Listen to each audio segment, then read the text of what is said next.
जी साने हैं मरी पर हम बात करेंगे। हमारे साथ सदाकत अली अब्बासी साहब मौजूद हैं। मैंने पाकिस्तान तहरीक इंसाफ के रहनुमा। अस्सलाम वालेकुम सर।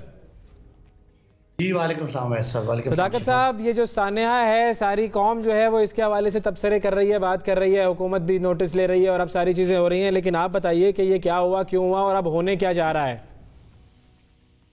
सबसे पहले जी बहुत अफसोसनाक और बड़ा अनफॉर्चुनेट ये हादसा है और इसको ज़्यादा ये हादसा है और बाकी चीज़ें भी इसमें बिल्कुल ये नहीं कहा जा सकते कि जी किसी का कसूर नहीं है। एक ही बड़ी गलती है कि इतने ज़्यादा लोगों को एंटर होने की इजाज़त दी गई, शायद लेट रिस्पॉन्स आया, लोगों की जो तवक्कुआत थी उससे इससे कम थी और ज़्यादा लोग आ गए। इंतजामिया ने 6 बजे के बाद रोका, लेकिन वो लोग उस वक्त तक बहुत लोग जा चुके थे। ये वाकया जो हुआ ये मरी से हट के नथिया गली की तरफ जो रोड जाती है, जीका गली से बाड़िया तक पंजाब का एरिया है, लेकिन ये रोड जाती है नथिया गली। ये तमाम वाकयात उसके उधर हुए हैं और वाकया इस तरह हुआ कि ये स्नो स्टॉर्म था, ये बर्फानी तूफान आया और उस तूफान की वजह से दरख्त गिरे, 16 दरख्त गिरे बड़े सड़क पे और तकरीबन कोई खंबे भी कोई इसी तादाद में गिरे, जिससे सड़क बंद होगी और फिसलन की वजह से गाड़ियां एक जगह पे ब्लॉक हो गई। जितनी मशीनरी थी वो एक जगह पे थी और वो आगे मूव नहीं कर सकती थी, बिकॉज सड़क एक है, ऊपर भी जंगल नीचे भी जंगल और दरमियान में 800-900 गाड़ी फंसी हुई है और जो जो लोग निकलना चाहते थे वो निकल गए। जिन लोगों ने ये डिसाइड किया कि वो गाड़ियों में रहेंगे और उन्हें गाड़ियों में हीटर चला के रखे, उसमें 5-6 गाड़ियों में ये हादसा हुए। अदरवाइज किसी और आदमी कोई जख्मी नहीं हुआ, कोई इस तरह का वाकया नहीं हुआ। मकामी लोगों ने, जहां आप शिकवा कर रहे हैं कि बहुत ज्यादा पैसे लिए, वहां में स्टोरीज हैं, कहानियां हैं, लोगों ने लोगों को निकाल के अपने घरों में रखा, 2-2 दिन लोगों को और आपके पास विजुअल्स होंगे, लोग बेचे लेके आए, लोगों ने लोगों से गाड़ियों से निकाला। लेकिन बदकिस्मती से हादसात उन लोगों के साथ हुए जिन्होंने गाड़ियों में ठहरने को प्रेफर किया और इंतजामिया की एक्सेस नहीं हो सकती थी, कोई एयर सपोर्ट नहीं हो सकती थी क्योंकि बर्फबारी में जहाज हेलीकॉप्टर नहीं चलते और इसके अलावा ग्राउंड पे जितना 1122 का अमला था वो उन लोगों की मदद तो करता रहा जो निकल के बाहर आते रहे, लेकिन जो लोग गाड़ियों के अंदर थे, किसी को शायद ये सेंस नहीं थी कि कार्बन मोनोऑक्साइड का जो फिनोमेना है उसने ये डेथ कॉज की। अदरवाइज कोई तकलीफ में, कोई ठिठर के उस तरह का वाकया नहीं हुआ। लेकिन इतना अफसोसनाक वाकया है कि इसको डिफेंड करने का भी दिल नहीं करता कि इतने जब लोगों के प्यारे चले जाएं तो आपका फिर वो एहसास। सदाकत साहब, आप लोगों की गवर्नमेंट ने उस तरह से डिफेंड उसको नहीं किया, मतलब ये बात हम मान रहे हैं, आपने भी अभी हमारे प्रोग्राम पे ये बात की। लेकिन मेरा सवाल ये है कि आपने कहा इंतजामिया उधर पहुंच नहीं सकती थी, जाहिर है अगर ह्यूमन एक्सेस से कोई जगह बाहर हो जाएगी तो वहां कैसे पहुंचेगी मदद भी, लेकिन फिर वो फौज कैसे पहुंच गई उन जगहों पर? नहीं, जब इसका हमें सुबह सवेरे अलर्ट आया तो मैंने चीफ सेक्रेटरी से, प्राइम मिनिस्टर से और वहां पे जो आर्मी के हमारे सरबराह हैं जनरल साहब, उनसे मेरी खुद बात हुई तो वो पर ये किया कि फौज के दस्ते, क्योंकि मैं आपको शिफा समझाऊं कि रोड के साइड पे 3 फुट की बर्फ है और जब मशीन निकाली है रोड क्लियर करने के लिए तो उसे भी साइडों पे ही फेंका है, तो 5-5 फुट जो है वो अगर बर्फ पड़ जाए तो चल नहीं सकता एक आम एवरेज हाइट का आदमी।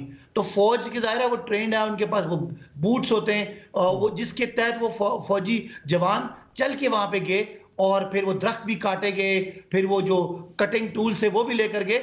लेकिन एक थोड़े से टाइम में, पिछले 25 साल में इतनी इकट्ठी स्नोफॉल का भी कोई एक्सपीरियंस है। जो इंतजामिया है वो एक एवरेज रूटीन के मामले के लिए तो तैयार थी, क्योंकि नॉर्मली होता है कि 4 इंच 6 इंच बर्फ पड़ती है, वो पिघल जाती है, कुछ देर के लिए गाड़ियां फंसती हैं, एक फन होता है, शुगल होता है, लोग उसमें सेल्फीज बनाते हैं और चले जाते हैं। लेकिन एक तो रात का लेट का टाइम था, एक दिन पहले यानी आधा दिन पहले से बिजली खत्म हो गई थी, बिकॉज वो जब तारों पे बर्फ पड़ती है तो बिजली को डिस्कनेक्ट करना पड़ता है, साथ की वजह से खंभे गिर गए थे, तो एक लिहाज से एक आफत। अच्छा सर, क्या ये हो सकता, मुझे बता सकते हैं कि जो मरी की इंतजामिया है उसके पास कितना एडिक्वेट इक्विपमेंट मौजूद है जो इस तरह के मामलात हैं उनसे डील करने के लिए, या अभी और चीजों की जरूरत है? क्योंकि चले अनप्रेसिडेंटेड कोई चीज हो जाए तो अलग बात है, लेकिन वैसे वो कितनी इक्विप्ड है मरी की इंतजामिया?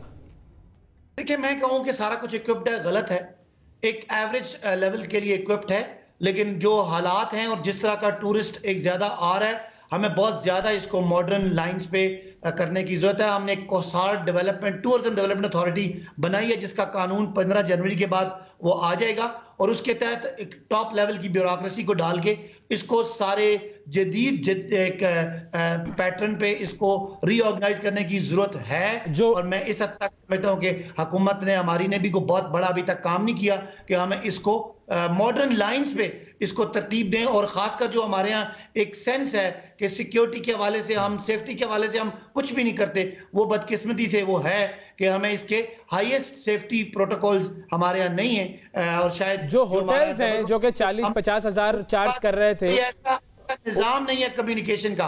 अगर बिजली बंद हो जाए तो वो चीजें बंद हो जाती हैं, कोई उनको एक वायरलेस सिस्टम उनके पास होना चाहिए ताकि लोगों को आगे पीछे से मालूमात, जो जहां गया वहां स्टकअप हो गया। होटल्स जो 40-50 हजार रुपए चार्ज कर रहे थे, उनको रोकने का कोई तरीका, कोई मैकेनिज्म है कि वो एक कैपिंग हो कि जी इससे ज्यादा नहीं चार्ज कर सकते? बिल्कुल, ये लाइन है हमने पहले से लिखी हुई है कि एक बॉटम लिमिट और एक अपर लिमिट, कम से कम अपर लिमिट डिसाइड कर लेंगे कि होटल की कैटेगराइजेशन है ABCD, उनको हम अपर लिमिट लगाएंगे। लेकिन ये सारी चीजें इन्फोर्स होने के लिए एक मजबूत इदारे की जरूरत थी। एक असिस्टेंट कमिश्नर के ये बस की बात नहीं थी, वो इदारा बदकिस्मती से ये वाकया हो गया, वरना इससे पहले वो 15 जनवरी से लॉन्च होने जा रहा था। अब कम से कम क्या होगा अगर कोई ज्यादा चार्ज करेगा तो फिर उसके साथ क्या होगा?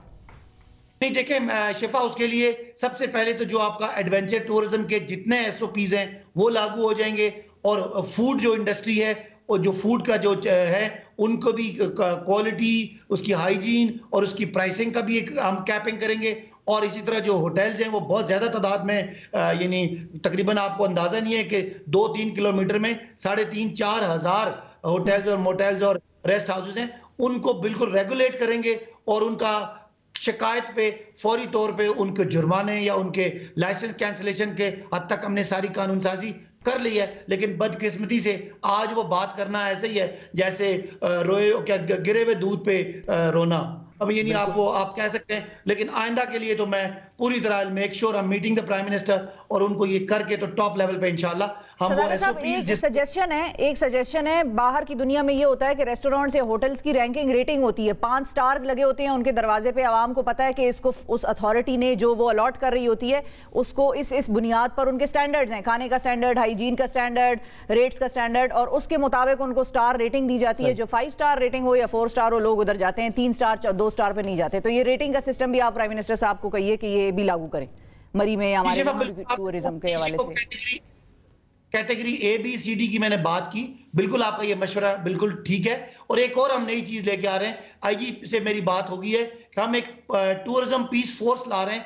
तो जो वो लोग जो पुलिस होगी, लेकिन वो टूरिज्म पुलिस होगी, वो टूरिस्ट पुलिस होगी, वो सिर्फ मदद करने के लिए, लोगों को गाड़ियों को धक्का लेने के लिए, अगर किसी को गाड़ियों के लिए चेंज चाहिए वो फराम करने के लिए, ये हम पूरा मैकेनिज्म लेके आ रहे हैं। लेकिन अफसोस से, बदकिस्मती से ये हादसा ऐसा हो गया कि जिसको हम एक लिहाज से फोरकास्ट नहीं कर सके, या शायद इसके लिए हम उस तरह वेल इक्विप्ड नहीं थे। अगर कोई फंस जाए तो उसको पहुंचने के लिए क्या मैकेनिज्म होना चाहिए। और ये समझे कि ये कुदरती आफत भी है, और लोगों से भी मेरी दरख्वास्त है इसको ज्यादा कुदरती आफत समझे।